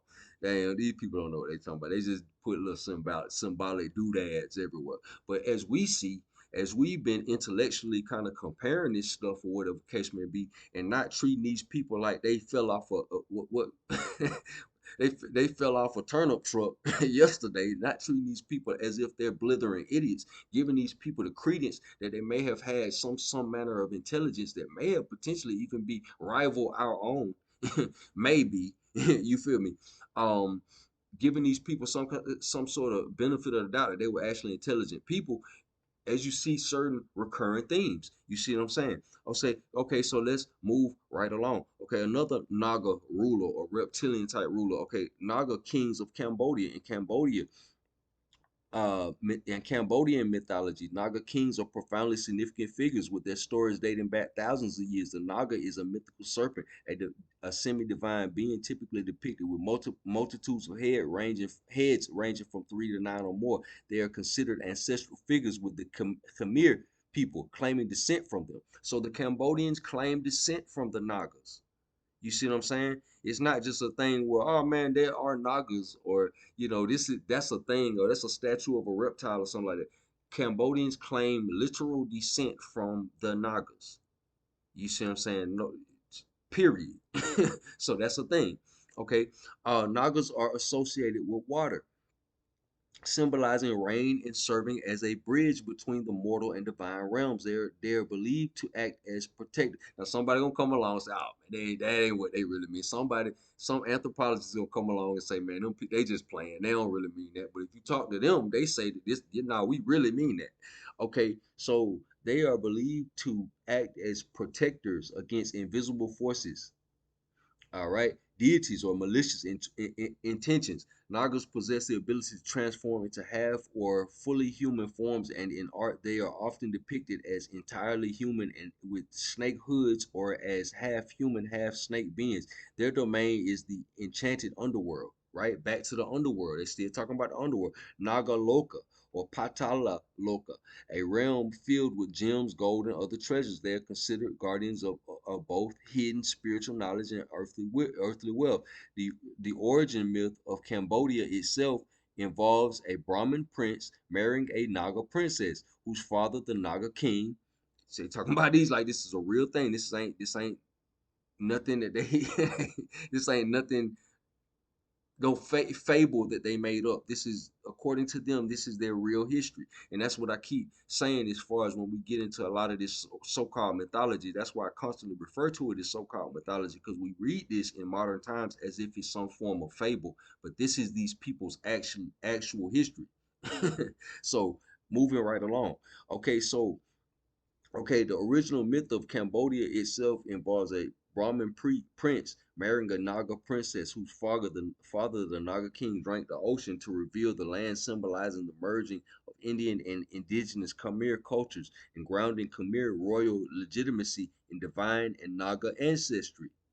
Okay, Nagas are ubiquitous in Khmer temple architecture, serving as protective guardians and balustrades and causeways, um, symbolizing a bridge between the human and divine realms and Angkor Angkorian cosmology, like Angkor Wat, encircling and supporting the temple of Temple as Mount Meru. Wow. The number of heads on a Naga carries symbolic meaning, with the seven heads symbolizing perfection and protection, and nine symbolizing royalty and completeness. The association of Nagas with subterranean realms and their guardianship of treasure further links them to hidden origin and a profound, perhaps concealed, influence on ancient civilization, right? So now we're going to kind of cross reference all of that with the late great Credo Mutwa. Just a little snippet of what he was talking about. The Chitauri. You see what I'm saying? This is another little section. This is another little iteration where this pops up.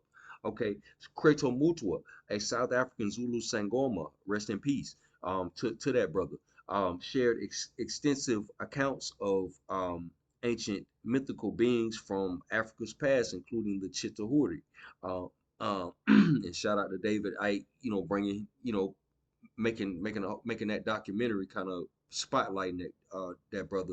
Um, Mutwa describes them as a reptilian extraterrestrial race that arrived from the sky.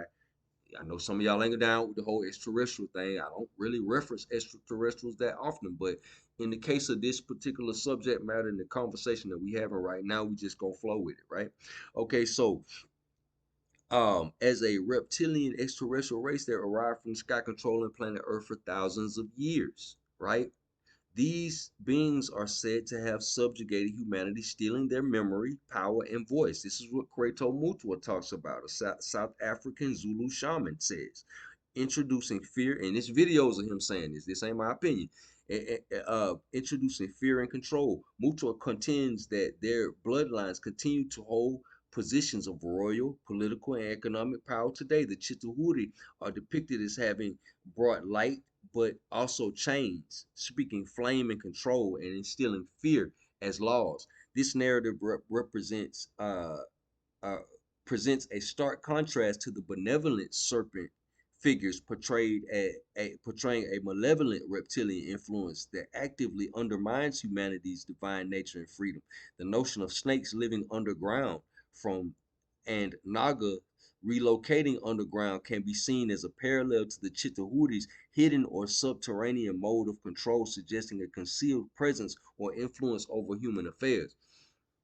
So again, we got the whole narrative of them in the golden age. They is popping. They in the club. They chilling.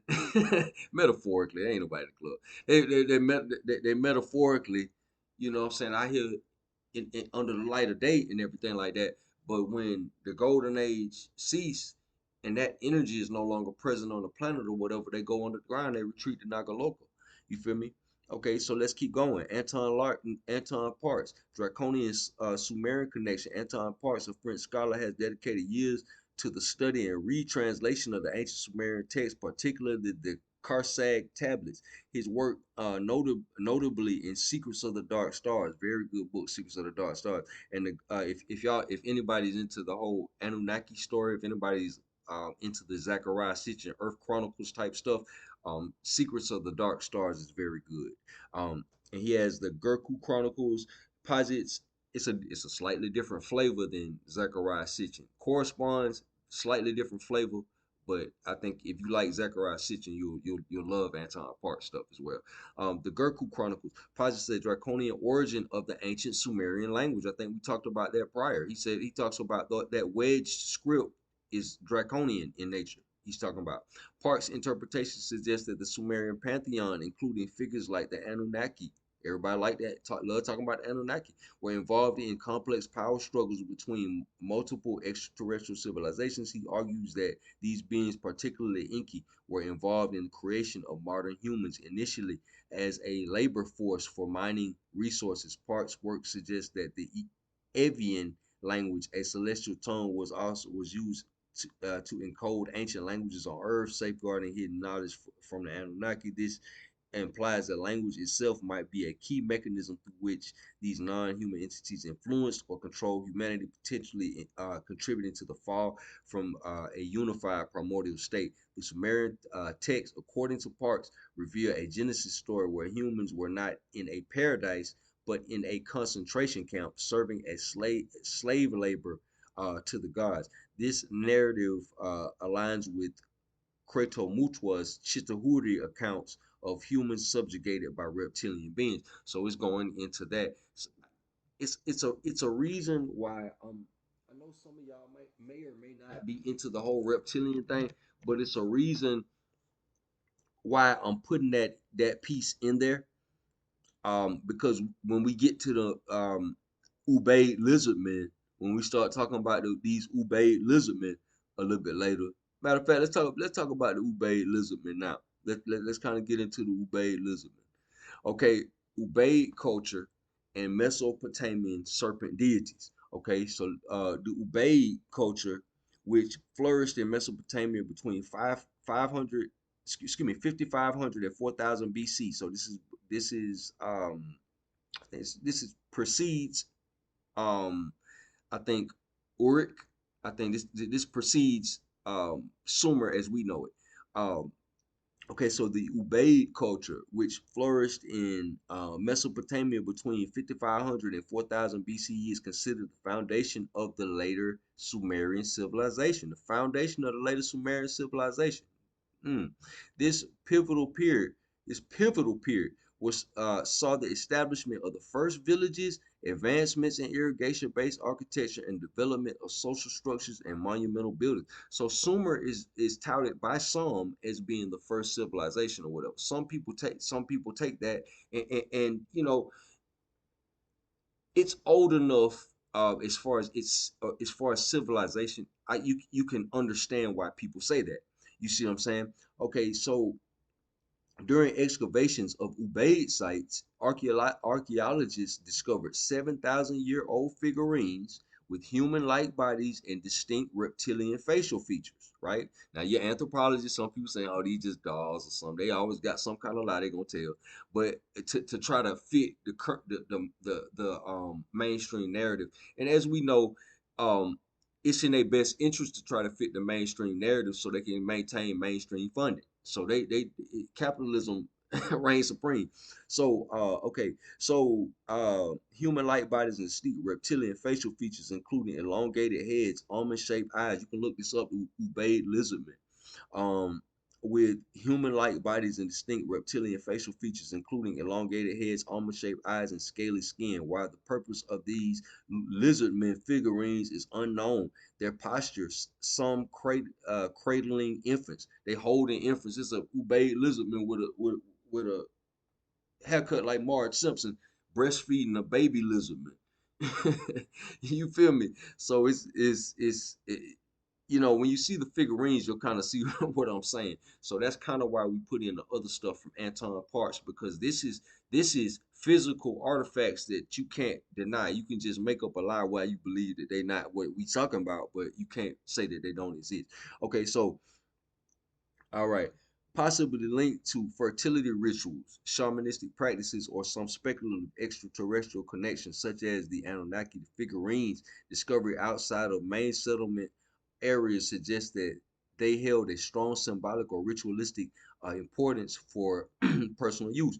This intertwining of reptilian imagery with early civilizations is not unique to the Middle East. Remember, there's no such thing as the Middle East, but for the sake of this conversation, Um, in Mesopotamian traditions, in the Toltec, Maya, and Aztec civilizations worshipped a prominent feathered serpent deity.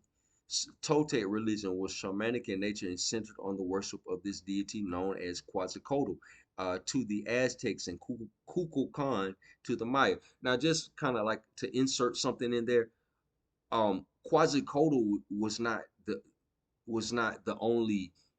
He was just one of the many serpent deities of the Aztec and Maya.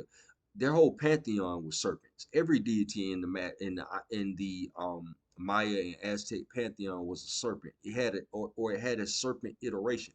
Everybody got some form of their name with Codal at the end. I think we go into that on a previous video.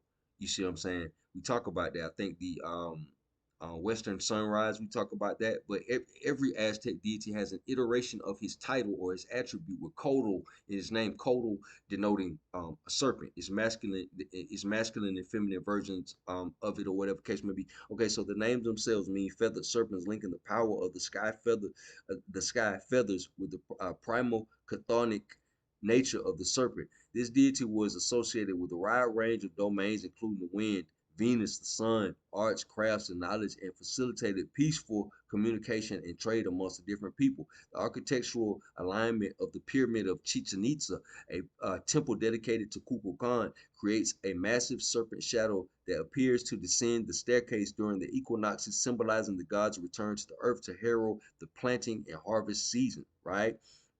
Okay, a notable contrast exists in the methods of reverence for these. Okay, this is another thing. Let's get into this. This is another thing. Okay, a notable contrast exists in the methods of reverence for these serpent gods, right? Aztec religious practices include human sacrifice to appease the gods and ensure cosmic balance. So, at some point, in some period of time, and I know the Aztecs and Maya didn't, though they were the ones that we kind of caught out there as far as human sacrifice and all that. They didn't just do that in a vacuum. They were not that was an echo from a bygone era of some sort. They were not the only ones doing human sacrifice to serpent deities or whatever. You read the book of Og, it talk about the Phoenicians and stuff like that. It talks about Og, the giant Og and stuff like that, and how the Raphaim would sacrifice humans and babies and all that to Baal and stuff like that. They were saying like that's actually where that come from. The giants sacrifice humans and babies and stuff like that to Baal. The giants worship Baal. Read the lost books of Og, King Og. You feel me? Okay, the heart sacrifice ritual in particular involving cutting out the heart of a chosen victim, often a warrior or prisoner, with the belief that their death was a redemptive God-like event that repeated the cycle of growth, death, and energy. The gods needed blood. Same thing how we talked about even in religions to this day that sacrifice animals and stuff like that. The larger the animal, the more blood the larger the animals that sacrifice, the more blood the animal has in it. So when they dealt with human sacrifice, the gods needed blood to make the sun come up. That was the idea in that. And it wasn't like some, oh my God, they finna sacrifice my next of kin thing. The sacrificed person often felt like they were that was an honored thing or whatever case may be, because they were continuing the cosmic order, because they were doing the same thing that the gods did or whatever. It was like some divine sacrifice type thing. They it was an honor for them to do that, just like the gods in their mythos sacrificed themselves for new things to be brought forth. When the gods sacrificed themselves on their level of gods or whatever case may be in their mythos or whatever, things manifest on the humanly level for the mortal beings to consume or whatever case may be. So people honored the sacrifice of the gods. So it wasn't like, oh man, he's finna sacrifice him as a punishment or whatever case may be. The way their thought process was, it was interwoven into their whole thing or whatever case may be. So moving right along, not meaning to rant on that. Let's see here. The heart sex. Let's see. We talk about the heart sacrifice ritual. Often a warrior or prisoner with the belief that their death was a redemptive godlike event, that repeated the cycle of growth, death, and energy. In stark opposition to this reliance on human blood,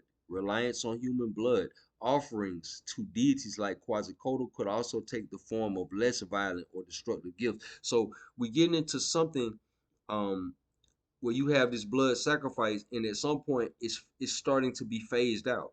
At some point, the blood sacrifice is phased out. We don't see traces of that in Africa. By the time we get in Africa and stuff like that, when the Twa come about or whatever case, when we start getting the lunar phase of Egypt, that's phased out. You see what I'm saying? When we get into the Twa and Osirian priesthood, ain't nobody sacrificing no humans and stuff like that. We don't hear about that in Africa, even in antiquity and stuff like that. So even in antiquity, that has been phased out. Okay, so this could include one's own breath and a let's see here.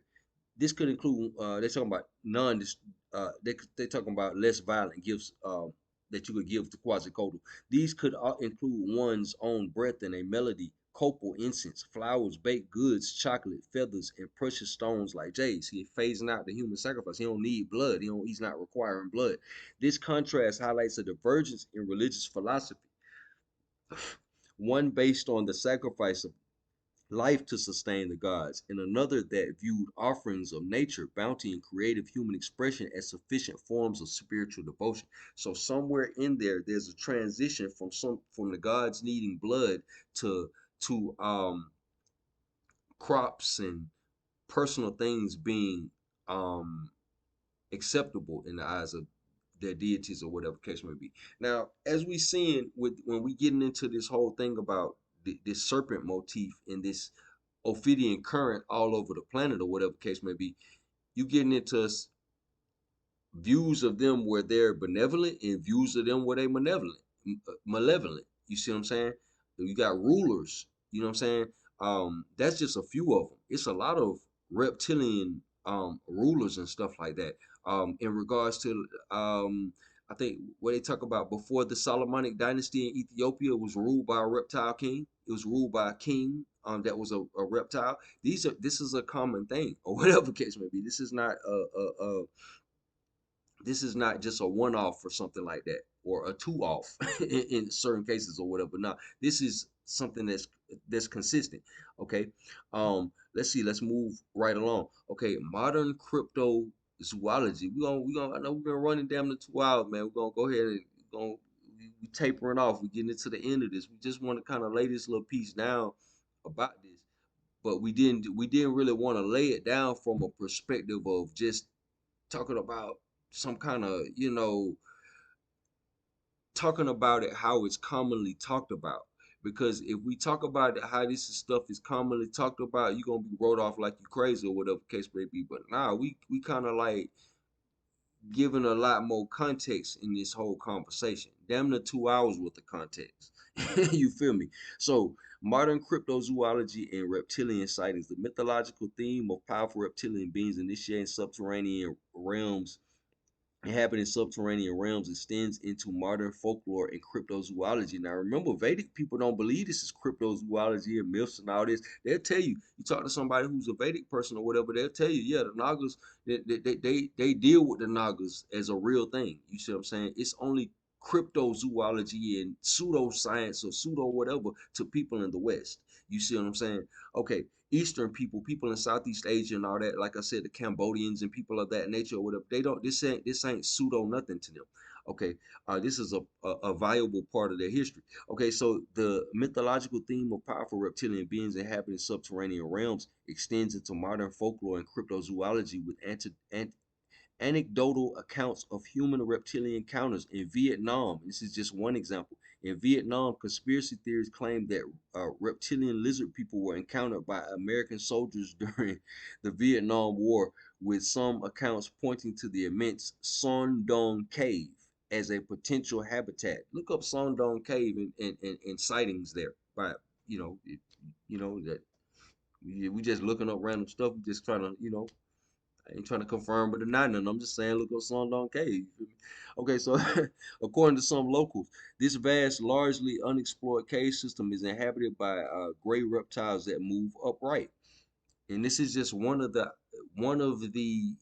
modern sightings. So even to this day, people see stuff like this. People cite stuff like this, and I ain't going into some of the more fringe you know, fringe conversations or whatever case may be about, you know, certain other conversations or whatever. But, you know, I'm just framing this a certain kind of way, primarily for the sake of my non-believers. But, I always got to look out for my non-believers. Okay, so while these claims remain in the realm of modern legend and pseudoscience, in the West it's pseudoscience. Modern legend and pseudoscience in the West. Yeah, in the West, this is modern legend and pseudoscience. In Southeast Asia and in the East, this is not so much pseudoscience. Tell a Vedic person that the Nagas are pseudoscience. Tell them that. Okay, so scientific exploration of Sundong Cave has confirmed that a diverse, unique, and unique subterranean ecosystem. The cave is home to a wide variety of animals, including snakes and lizards, and has been the site of discovery for more than seven new species. The unique, isolated environment has led to the evolution of species with translucent bodies and no eyes, adapting to the lack of light. So it's all kind of exotic creatures in this particular cave, or whatever case may be.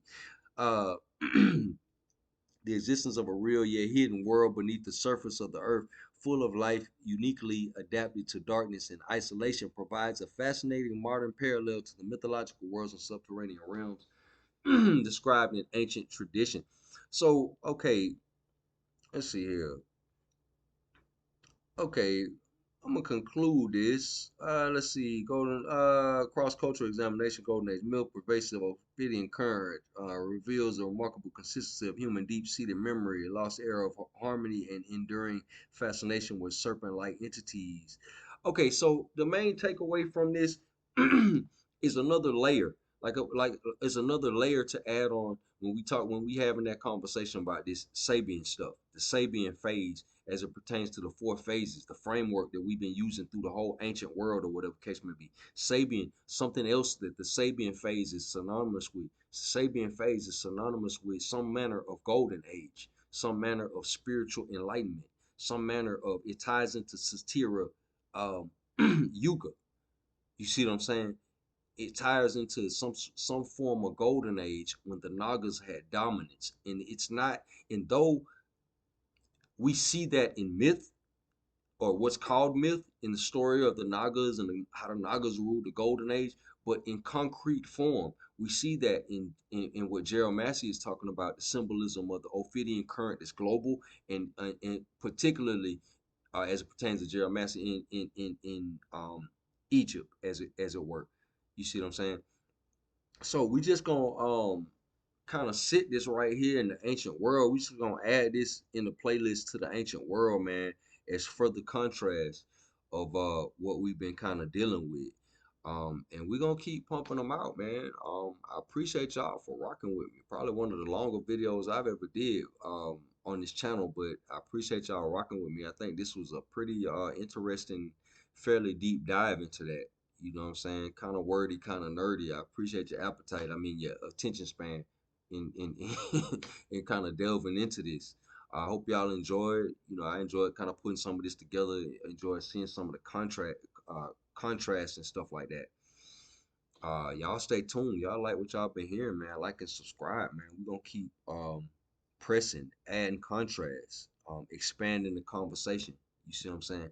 Peace to the true and living, man. Without y'all, man, y'all, like I said, y'all breathe life into a lot of this material, true master and all that stuff like that, or whatever. I put the material down for a period of time, so a lot of the stuff I discuss on the channel or whatever, I appreciate y'all support, because y'all y'all have pressed me to kind of continue to put out this material. True Master was written pre-COVID. You see what I'm saying? So I appreciate y'all support, all of my peers that's giving me encouragement. You know what I'm saying? And iron sharpens iron, how it goes. Um, all of my teachers that have influenced me in various different ways.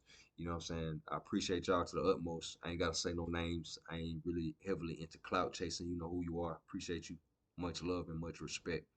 Peace and blessings, man. To the next time.